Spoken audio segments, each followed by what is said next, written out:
Almost 2,000 years ago, the most powerful man on earth sat alone in a military tent, surrounded by war, plague, and betrayal. And instead of plotting against his enemies or expanding his empire, he opened a private journal and wrote a single question to himself. My soul, are you ever going to be truly good? His name was Marcus Aurelius. He was the emperor of Rome.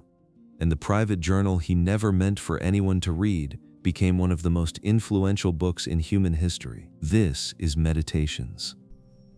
Before we dive into the ideas, you need to understand something about the man who wrote them, because this is not a book written by a monk hiding in a monastery or a professor sitting in a comfortable study. This is a book written by a man who had every reason in the world to be arrogant, cruel, and consumed by power, and chose to be none of those things. Marcus Aurelius Antoninus was born in 121 AD and became emperor of Rome in 161 AD. He didn't seize power. He didn't fight for it. He was adopted by the previous emperor, trained from childhood, and handed the most powerful position on the planet. And from the moment he took the throne until the day he died, he wished he could give it back. His reign was anything but peaceful. Wars raged on the northern border, where Germanic tribes pushed against the empire. The Parthians attacked from the east. A devastating plague swept through Italy. One of his most trusted generals betrayed him and launched a rebellion. And through all of it, Marcus sat in his tent at night, writing notes to himself in a private journal. Not battle plans, not political strategy, not complaints. He wrote reminders to be patient, to be kind, to accept what he could not control, to stop worrying about what other people thought of him, to remember that he was going to die and that this was perfectly fine. Those notes became Meditations, 12 short books, never intended for publication, that have been read by kings, presidents, generals, athletes, and ordinary people searching for some kind of compass in a chaotic world. In the next 39 minutes, I am going to walk you through every major idea in this extraordinary book. We will cover how Marcus trained his mind every single morning, why he believed the greatest retreat in the world is already inside you, how he stripped away the illusions that trap most people, his 9 rules for dealing with difficult people, and his radical, fearless approach to death. Whether you are running an empire or just trying to get through your week, these ideas will change the way you see everything. Let us begin where Marcus begins, with the people who shaped him. The very first book of Meditations is unlike anything else in philosophy. There are no arguments, no theories, no grand statements about the universe. Instead, Marcus simply lists the people in his life and what he learned from each one of them. And it is one of the most quietly powerful things you will ever read. From his grandfather, he learned to control his temper. From his mother, he learned generosity, simplicity, and a lifestyle so far removed from the usual luxury of the wealthy that it must have seemed almost radical. But it was more than just frugality she taught him. He says she taught him not only to avoid doing harm to anyone, but to never even entertain the thought of it. Think about that for a moment. Not just avoiding bad actions, but refusing to let bad intentions even form in his mind. That is an extraordinary standard to hold yourself to. And he credits his mother for planting that seed. From his tutor Rusticus, he learned to stop showing off. Marcus admits he was tempted by rhetoric and poetry, by the desire to appear clever, to wear his learning like a badge. Rusticus pulled him back from all of that. He taught Marcus to write plainly, to read carefully, to never skim a book and pretend he understood it, and to be quick to forgive anyone who asked for reconciliation. And most importantly, Rusticus gave Marcus his personal copy of the writings of Epictetus, the great Stoic philosopher. That gift changed everything. But the longest and most detailed portrait in all of Meditations is of Marcus's adoptive father, the Emperor Antoninus Pius. And when you read what Marcus writes about this man, you start to understand where his entire philosophy came from. Antoninus was a ruler who proved that a prince could live in a palace without guards, without extravagant clothing, without luxury, without ceremony, and still command absolute respect and govern with full authority when it mattered. He was steady, he was patient, he never rushed a decision, he listened to everyone. He was frugal without being stingy, religious without being superstitious, and friendly without being weak. He never envied anyone. He never played favorites. He could take or leave the pleasures of his position without being attached to any of them. Marcus does not simply describe a good leader. He describes the human being he wants to become. And then he spends the rest of Meditations trying over and over to live up to that example. Now here is why this chapter matters for you and me. Marcus is showing us that character is not something you are born with. It is something you absorb from the people around you. Every person in your life is either teaching you something or testing you. Ask yourself, if you had to write your own version of this chapter, listing every person who shaped you and what they gave you, what would that list look like? And what kind of list are you creating for the people watching you right now? If there is one passage from Meditations that you remember above all others, let it be this one. It comes at the very beginning of Book 2, and it is how Marcus Aurelius started every single day of his life. He says, "Remind yourself every morning that before the day is over, you will encounter someone ungrateful, someone abusive, someone dishonest, someone envious." This is not pessimism, this is preparation. Because Marcus immediately follows it with the most important reframe in the entire book. He says, "All of this bad behavior comes from ignorance. These people do not understand the difference between good and evil. And since I do understand that difference, since I know that the person who wrongs me is actually my kin, that our minds are related because we both carry a spark of the same universal intelligence, I cannot find it in my heart to hate someone of my own nature and family." And then he delivers the line that is echoed through nearly 2,000 years of human history. "We are all made for cooperation," he says, "like the hands, like the feet, like the eyelids, like the rows of upper and lower teeth. It follows that clashing and opposition are perfectly unnatural." Think about that image. Your right hand does not resent your left hand. Your eyelids do not compete with each other. Your upper teeth do not declare war on your lower teeth. They work together because they are parts of the same body. And Marcus says that is exactly what human beings are, parts of one body. When you fight with someone, you are not attacking an enemy, you are attacking yourself. Now, here is the practical application. Most of us start our mornings either dreading the day or sleepwalking through it.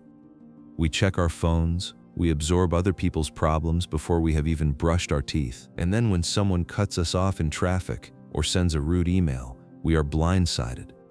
We react, we lose our composure. Marcus has a different approach. He preloads his response.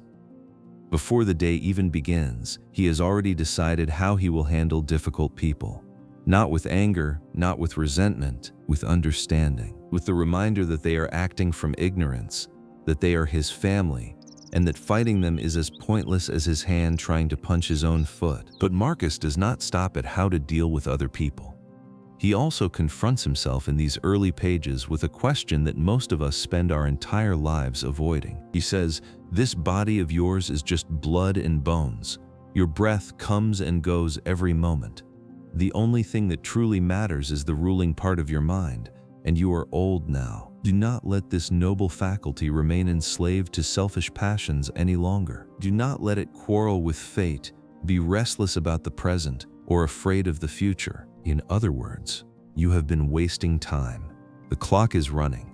Stop letting your lowest impulses run your highest faculty. It is time to take your mind back." Have you ever fantasized about getting away from it all? A cabin in the mountains, a beach house by the sea, a quiet place with no noise, no obligations, no difficult people. Marcus Aurelius knew that feeling well. He was emperor of Rome.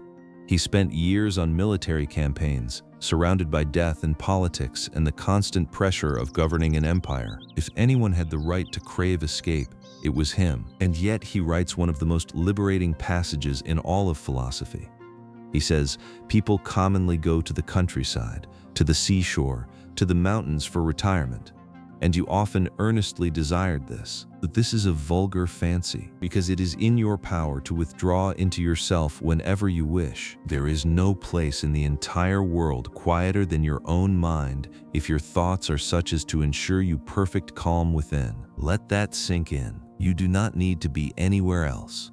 You do not need a different job, a different city, a different life. The retreat is already inside you, available at any moment. The only reason it does not feel peaceful in there is that you have filled it with noise, with opinions, with fears, with desires that do not belong to you. Marcus then gives you the practical method. He says, be always provided with a few short, uncontested principles, and when you are disturbed, retreat into them. He even lists the disturbances you are likely to face and their antidotes. Troubled by other people's wickedness? Remember that rational beings were made for each other, and that forbearance is part of justice. Unhappy with how the world distributes fortune? Recall the argument, either Providence or Adams. Either way, complaining is pointless. Worried about your health? Your mind is not affected by the sensations of the body, unless it chooses to be. Anxious about fame? Consider how fast everything vanishes. The whole earth is a point, and of this point, how tiny is the space you inhabit, and how few and insignificant are the people who might praise you. And then he finishes with the most important instruction. Above all, let there be no straining or struggling. Move freely. Contemplate things like a human being, a citizen and a mortal. This is not escapism. This is the opposite. Marcus is saying that the only way to handle the real world effectively is to first get your inner world in order. You cannot pour from an empty cup. You cannot lead others when your own mind is in chaos. The retreat comes first, then the action. And once you have that inner calm, Marcus says something remarkable about what really matters in life. He puts it so simply that you almost miss how radical it is. There are only two things worth remembering, he says. First, things outside you cannot disturb your soul. They remain motionless out there. All disturbance comes from the opinion you form within. Second, the scene is already shifting. Everything you see right now is about to disappear. You yourself have witnessed countless great changes. The world is all transformation, and life is opinion. One of the most unusual techniques in all of meditations is what I call the stripping technique. And once you understand it, you will never look at luxury, status, or power the same way again. Marcus is at dinner, and instead of enjoying the feast like everyone else, he does something strange. He looks at the meat on his plate and says to himself, "This is the carcass of a fish. This is the carcass of a bird. This is the carcass of a pig." He looks at the expensive wine and says, "This is nothing but a little moisture squeezed from the berry of a grape." He looks at the purple robes of nobility and says, "This is sheep's hair twisted together and stained in the blood of a little shellfish." He is deliberately destroying the glamour. He is tearing away the labels, the branding, the social meaning we pile onto ordinary things, and revealing what they actually are. Now, why would the Emperor of Rome, a man who could have anything he wanted, spend his time reducing luxury to its raw ingredients? Because Marcus understood something that most people never learn.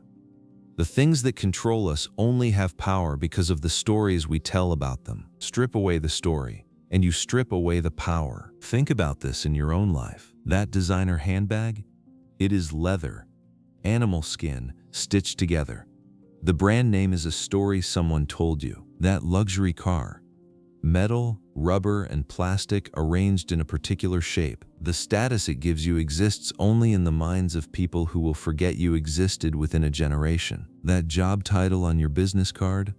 Words on paper. The prestige vanishes the moment you stop showing up. Marcus is not saying these things are bad. He is saying they are not what you think they are.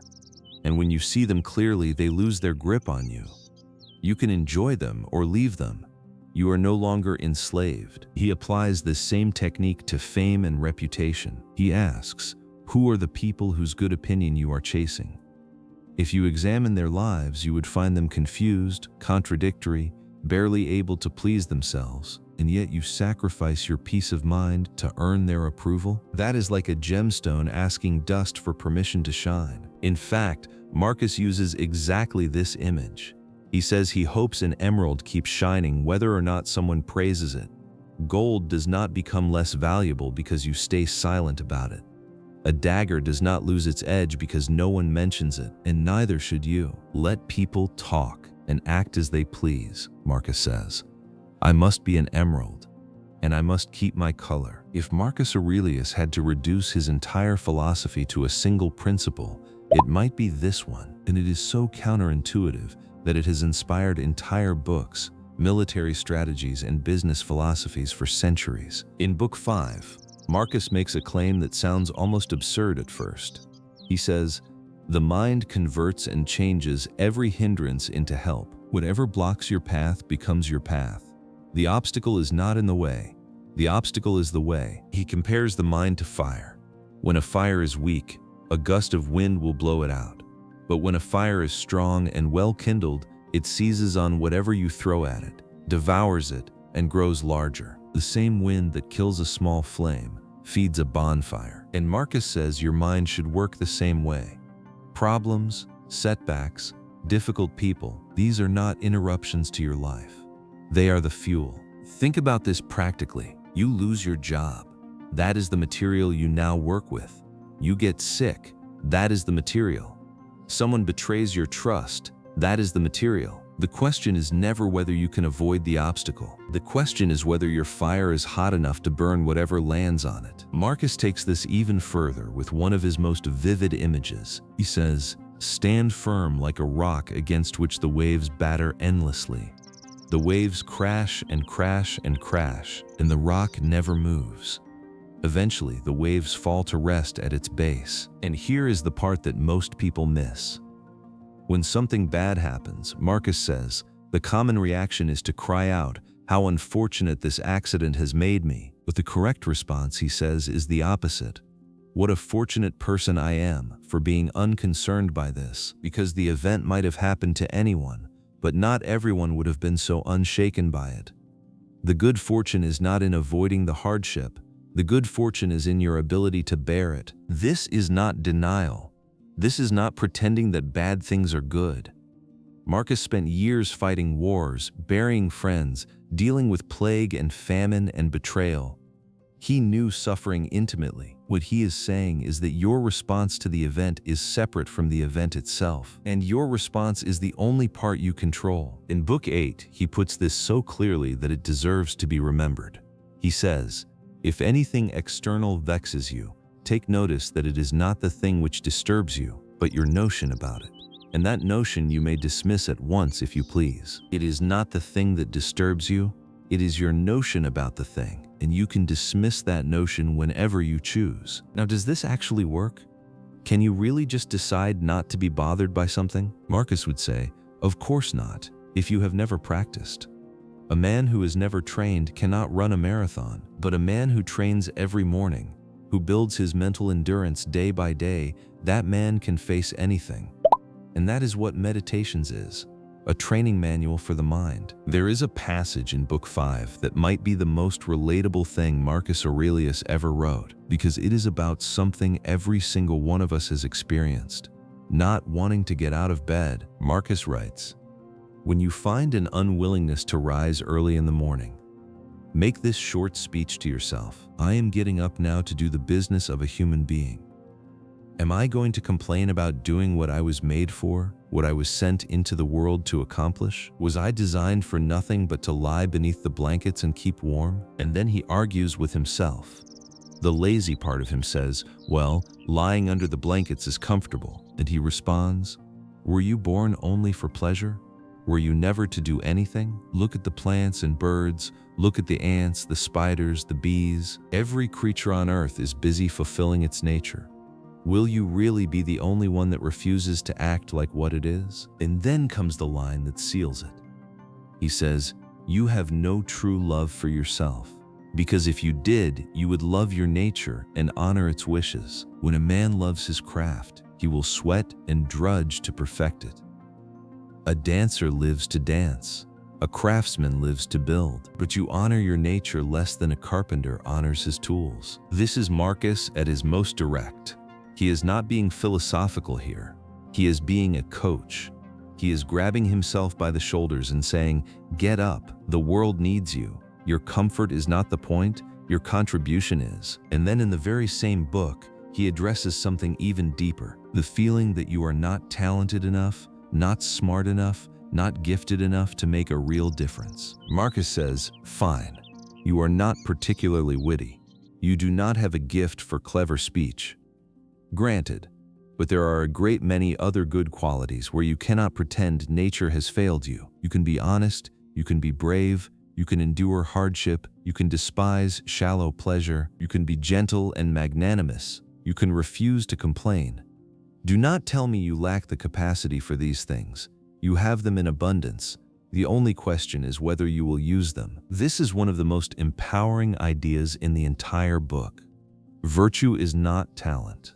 You do not need to be gifted to be good. You do not need intelligence to be kind.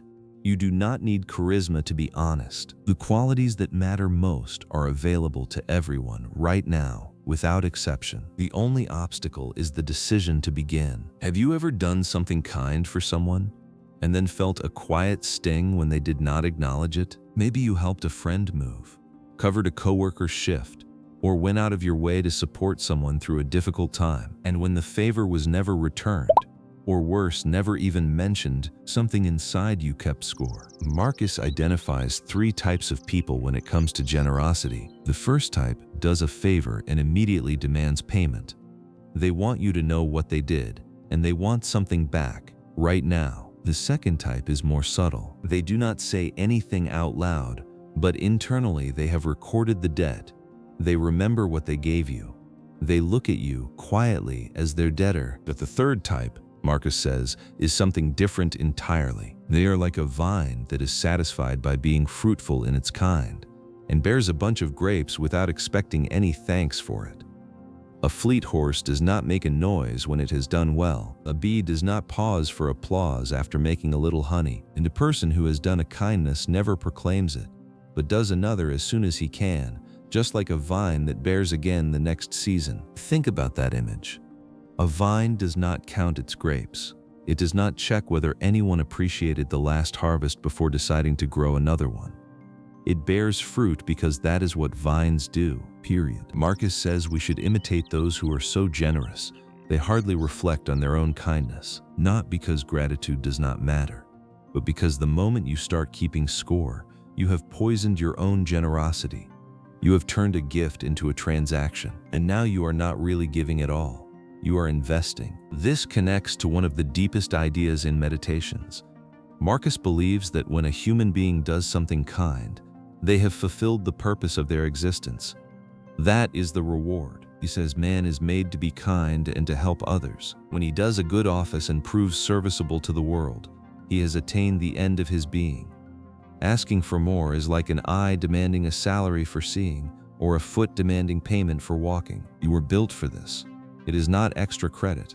It is the assignment. Now we come to what I consider the most practically useful section of the entire book. In Book 11, Marcus lays out a structured 9-point system for dealing with people who anger you, frustrate you, or wrong you. This is not vague philosophy. This is a field manual. Rule number 1, remember the relationship. You and this person were made for each other, not in a romantic sense, but in the sense that you are both parts of the same human organism. Harming them is harming yourself. Hating them is hating a part of your own body. Rule number 2, consider what kind of person they are, not just in this moment, but in their full life. What pressures are they under? What opinions drive them? What compulsions are they struggling with? When you see the full picture, the behavior makes more sense. Rule number 3, if they are right in what they did, you have no reason to be angry. If they are wrong, they are acting from ignorance. Nobody does wrong on purpose when they truly understand what they are doing. All wrongdoing is involuntary. Rule number 4, and this is the uncomfortable one. You are faulty too.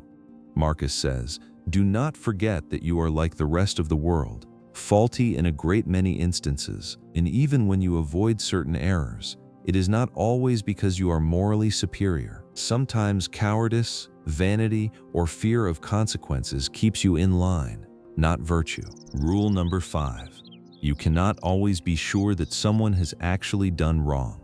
Actions are performed in context, with references to circumstances you may not understand. You must be thoroughly informed before you can rightly judge. Rule number 6, when you are most angry, remember that human life lasts but a moment.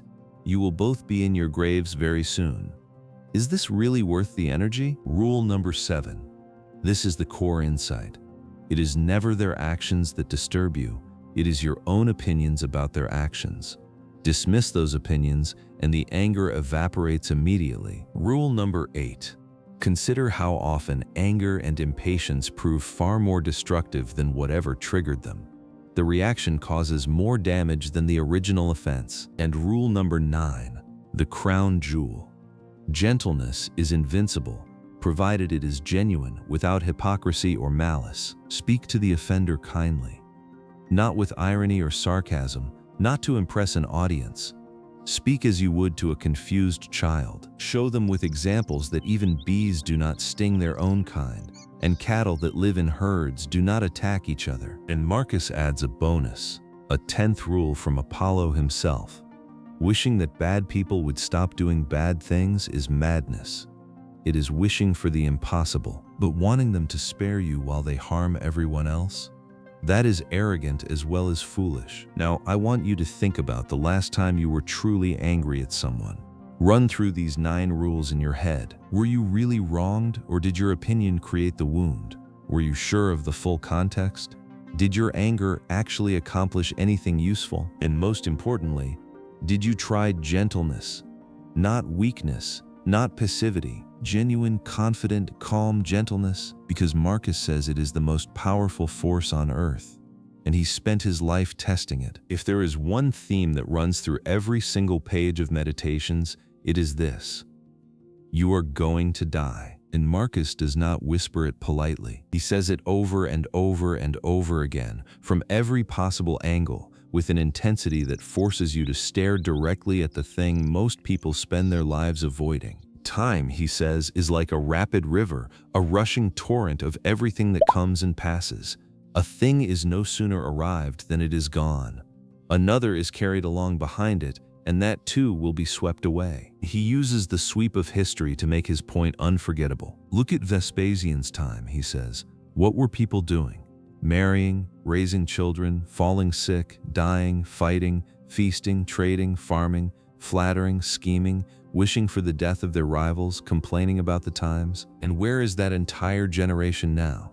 Gone. Every last one of them. Now look at Trajan's time. Same activities, same dramas, same ambitions, same outcomes, all gone. Marcus does this not to depress you, but to liberate you, because if everything passes, then nothing you are clinging to right now is permanent. Not your problems, not your achievements, not your reputation, not even your grief. He puts it with devastating simplicity. Though you were destined to live 3,000 years or 30,000, remember that no man can lose any other life than the one he now lives, and no man possesses any other life than the one he is losing. Think about what that means. A person who lives 90 years and a person who lives 20 both lose the same thing when they die: the present moment, because the past is already gone. It cannot be lost again. And the future has not arrived. It cannot be taken from you. The only thing you ever have is right now. And right now is equally brief for everyone. Marcus drives this home with a parade of the dead that is both sobering and strangely beautiful. He lists the physicians who knit their brows over dying patients, then died themselves. The astrologers who predicted the deaths of others, then met their own fate. The philosophers who debated immortality endlessly, then went the way of all flesh. The warriors who killed thousands, then fell. The tyrants who held the power of life and death as if they themselves were immortal. And then the cities, entire cities that died. He names them, not just individuals, but entire civilizations swallowed by time. Your way, he says, is to manage this minute in harmony with nature and part with it cheerfully. Like a ripe olive, when you drop, speak well of the tree that produced you. But Marcus does not just accept death as inevitable. He tries to understand what it actually is, and his answer might surprise you. Death, he says, is a resting from the vibrations of sensation, from the swaying of desire, a stop on the rambling of thought, and a release from the drudgery of serving your body. It is not a punishment. It is not a tragedy. It is nature doing what nature does, recycling. He compares the process to wax being reshaped. The universal nature works matter like wax, he says. Now it is a horse. Soon it will be melted down and shaped into a tree, then a man, then something else. And a chest feels no more pain being taken apart than when it was first assembled. If the atoms that make up your body were once part of a star and will one day become part of a forest or an ocean, then death is not the end of anything. It is a transition, a change of form. The universe losing nothing, gaining nothing, simply continuing. And this is why Marcus can face death without fear. Not because he believes in heaven, not because he has been promised an afterlife. In fact, he openly admits he does not know what happens after death. His peace comes from something simpler. He has done his work, he has played his part, and when the director signals that the scene is over, he is ready to leave the stage. One of the most fascinating things about Marcus Aurelius is that he is not entirely sure whether the universe is governed by a caring intelligence or by random chance. And unlike most philosophers, he does not pretend to have the answer. Instead, he does something far more interesting. He argues that it does not matter. He frames it as a choice between two possibilities. Either the universe is directed by Providence, a divine intelligence that governs all things for a purpose, or the universe is nothing but atoms, randomly colliding and dispersing in an eternal chaos. If Providence governs, Marcus says, then submit. Everything that happens to you was decreed for a reason. Your suffering has a purpose. Your losses serve the whole. Trust the plan, even when you cannot see it. But if atoms rule, if the universe is random and meaningless, then what? Do you give up? Do you surrender to despair? Not at all, says Marcus. If the universe is chaos, then it is even more important to be the one thing in it that is not. You can still be just. You can still be kind. You can still govern your own mind with reason and purpose. The fact that the world makes no sense is not an argument against living well. It is the strongest argument for it, because if no one is steering the ship, then you must steer yourself. This is one of the most liberating ideas in the entire book. You do not need to solve the mystery of existence before you can start being a good person. Whether life has cosmic meaning or no meaning at all, the correct response is the same. Be honest, be kind, accept what you cannot control, and make yourself useful. Marcus puts it with trademark directness. If the gods have decreed anything concerning me, they have decreed my advantage. And if they take care of nothing at all, then it is lawful for me to take care of myself. Either way, I know what to do. And that brings us to Marcus's final instruction, the one he saved for the very end of his journal.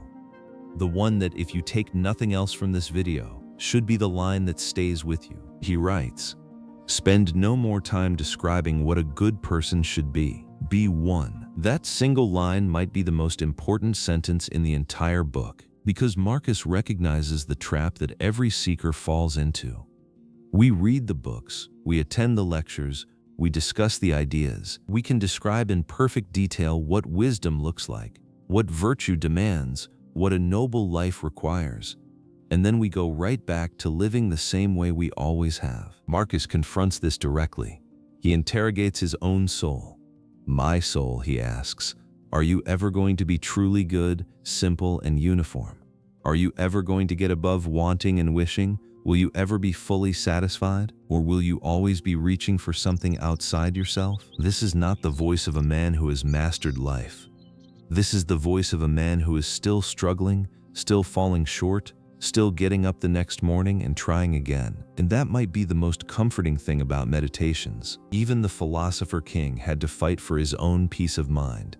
Every single day. He closes the book with an image that has haunted readers for centuries. He compares life to a play, and he imagines someone protesting at the end, "But I have only gone through 3 acts and the play was supposed to have 5. And Marcus responds, "In life, 3 acts can make the play entire. The same power that ordered the opening of the first scene now gives the sign for the last. You did not write the beginning, you do not write the end, but you were responsible for how you played your part. And if you played it well, that is enough. You have been a citizen of this great city," he says. What matter whether you lived in it 5 years or 3? If you observe the laws, the length of time makes no difference. Where is the hardship if nature, who planted you here, now orders your removal? You are not sent off by a tyrant or an unjust judge. No. You quit the stage as fairly as a player who has received his discharge from the master of the revels. Retire well satisfied, for he by whom you are dismissed is satisfied too. We have covered a tremendous amount of ground. So before we close, let me distill the most important lessons from nearly 2,000 years of wisdom into 7 principles you can carry with you starting today. Number 1. Your mind is the only thing you truly control. Not events, not other people, not your body, not your reputation.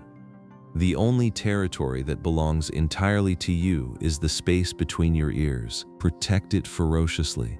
Do not let opinions, fears, or desires move in without your permission. Number 2. Prepare for difficulty before it arrives. Every morning, remind yourself that you will encounter ungrateful, dishonest, difficult people, but they are your kin. They act from ignorance, and fighting them is as unnatural as your hand attacking your own foot. Number 3. The greatest retreat is already inside you. You do not need a vacation, a cabin, or a different life. Keep a few unshakable principles ready. Withdraw into them when the world gets loud, and you will find more peace in 5 minutes of inner quiet than in a month at the beach. Number 4. Strip everything bare. When something impresses you, seduces you, or intimidates you, reduce it to its raw materials. Fame is the sound of strangers who will soon be dead. Luxury is raw material with a story attached. Status is a label that vanishes the moment you stop performing. See things as they are, and they lose their grip on you. Number 5. The obstacle is the way. A strong mind does not avoid hardship. It converts hardship into fuel.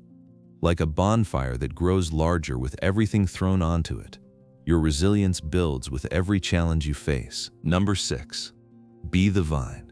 Do your work, help people, create value, and then do it again tomorrow, without keeping score, without demanding recognition, without waiting for applause. A vine does not count its grapes, neither should you. And number 7. You are going to die. This is not a threat, this is a gift, because once you accept that your time is limited, you stop wasting it on things that do not matter.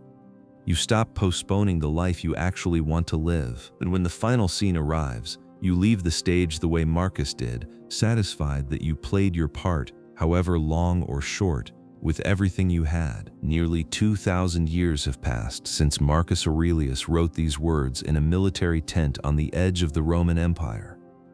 Empires have risen and fallen. Technologies have transformed the world beyond recognition. But human nature has not changed at all. We still struggle to get out of bed. We still let difficult people ruin our day. We still chase fame and luxury while ignoring what truly matters. We still fear death and waste the life we have. And that is exactly why this book still speaks to us. Because Marcus was not writing for Romans. He was writing for anyone who has ever been human. Take a moment to reflect. Which of these ideas hit you the hardest?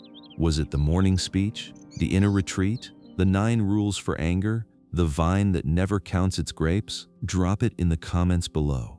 I read every single one. If you want to read the full book yourself, I have put links to get it on Amazon and listen for free on Audible in the description below. And since this is a public domain classic, you can also find free versions online. If this is the kind of content that feeds your mind, subscribe. I publish new book summaries every week. And remember what Marcus said. Spend no more time describing what a good person should be. Be one. I will see you in the next video.